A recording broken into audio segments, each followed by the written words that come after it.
झारखंड में exit polls को गलत साबित करते हुए जेएमएम और कांग्रेस गठबंधन ने शानदार जीत हासिल की है। जेएमएम के कद्दावर नेता चंपई सोरेन बीजेपी में चले गए थे। इसके अलावा झारखंड में एंटी इनकम्बेंसी फैक्टर भी बताया जा रहा था। इन सारी बातों को साइड करते हुए जेएमएम और कांग्रेस गठबंधन ने शानदार प्रदर्शन किया और 81 में से 55 से ज्यादा सीटें जीत ली। झारखंड में हेमंत सोरेन की आंधी में बीजेपी उड़ गई, लेकिन सबसे मजेदार बात यह है कि जब जनवरी में हेमंत सोरेन जेल गए थे तो जेल जाना उनके लिए फायदेमंद साबित हो गया। राजनीतिक जानकार तो दावे कर रहे हैं कि जेल जाने की वजह से ही हेमंत सोरेन की इतनी बड़ी जीत हुई है।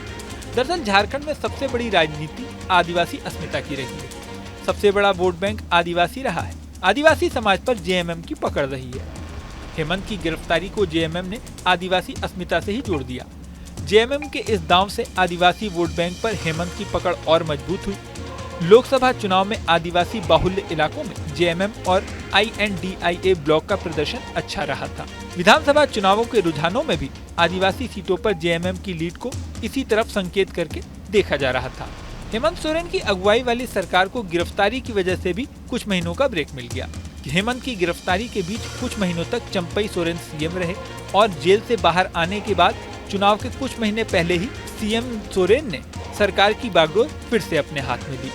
बीच में मिले ब्रेक का नतीजा कहें या जेल में जाने की वजह से मिली सिंपैथी, हेमंत सरकार के खिलाफ एंटी इनकम्बेंसी फैक्टर 0 हो गया और उसकी जगह सिंपैथी फैक्टर आ गया। हेमंत सोरेन की भाभी सीता सोरेन ने लोकसभा चुनाव से पहले ही बीजेपी का दामन थाम लिया था। परिवार में बगावत के बाद जेएमएम को दूसरा झटका तब लगा जब सीएम पद से हटाए जाने से खफा चंपई सोरेन भी बीजेपी के खेमे में चले गए। पहले हेमंत की गिरफ्तारी, फिर ये 2 झटके।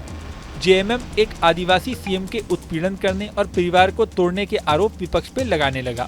ये आरोप काम कर गया और जो एंटी इनकम्बेंसी फैक्टर सरकार के खिलाफ होना था वो विपक्ष के खिलाफ चला गया। ईडी के एक्शन से लेकर चंपई सोरेन के दल बदल तक झारखंड के सारे घटनाक्रमों ने हेमंत सोरेन के साथ सिंपैथी को और मजबूत करने का काम किया। ईडी के एक्शन और भाभी की बगावत के बाद जेएमएम हेमंत की इमेज एक ऐसे नेता के रूप में गढ़ने लगी जो किसी भी दबाव के आगे झुकता नहीं है। चंपई की बगावत के समय भी उन्होंने कोल्हान रीजन के कई विधायकों को जेएमएम छोड़ने पर राजी किया था। हेमंत ने खुद कमान संभाली और नतीजा ये हुआ कि जब चंपई ने बीजेपी की सदस्यता ग्रहण की तो उनके साथ सिर्फ बाबूलाल सोरेन ही रह गए। इसने हेमंत की इमेज एक ट्रबल शूटर के रूप में गढ़ी और लोग उनके साथ जुड़ने लगे। हेमंत के साथ एक बड़ा फैक्टर उनकी पत्नी कल्पना सोरेन भी रही। हेमंत के जेल जाने के बाद उनकी पत्नी कल्पना सोरेन ने काम को अच्छी तरह से संभाला। वो एक कुशल गृहिणी की बजाय एक कुशल पॉलिटिशियन बन गयी। सियासत से दूर रह रही कल्पना तुरंत एक्टिव हुई और गांडे सीट से उपचुनाव जीतकर पहली बार विधानसभा सदस्य निर्वाचित हो गयी। कल्पना के सियासत में आने से हेमंत को बूस्टर मिला।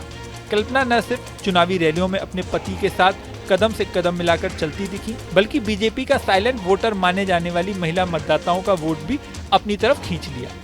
इन सारे फैक्टर्स ने जेएमएम को बड़ी सफलता दिला दी। इस वीडियो में फिलहाल इतना ही। बने रहें न्यूज नेशन के डिजिटल प्लेटफॉर्म पर।